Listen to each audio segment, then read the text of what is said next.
My first thought, when I walked to that door, I'm not good enough to be here, I'm sure. Miss Cravat sat me down, she told me about the school, and you remember Miss Cravat, she was very businesslike, but also very warm. And she gave me a date for an audition. My mother said, okay, Dave, it's on you. Now, those of you who know me know that I didn't prepare for that audition. That audition was like a possession. It was just something that I was proud to have.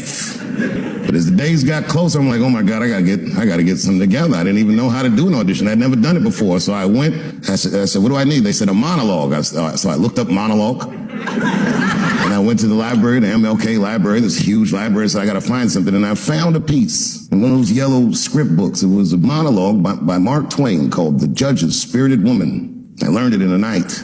The next day, it was a Saturday, I think, and I came to the school, and all the department heads sat in here, and the lights in your eyes, and there's a bunch of kids who already go to the school who come on Saturday just to see who might be coming.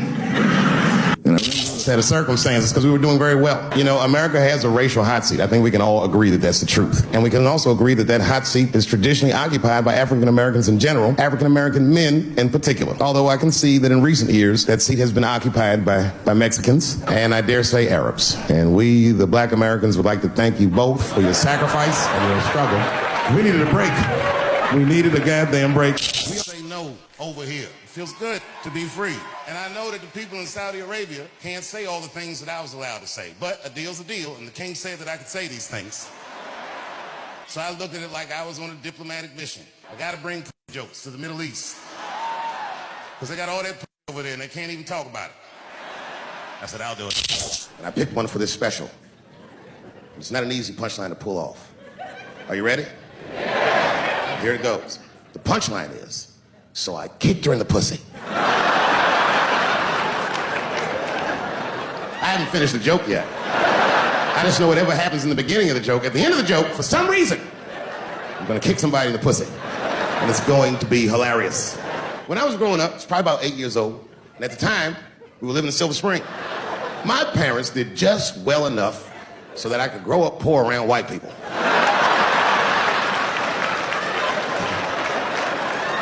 And to be honest, when Nas and them talk about the projects, nigga, I used to get jealous. Because it sounded fun. Everybody in the projects was poor, and that's fair.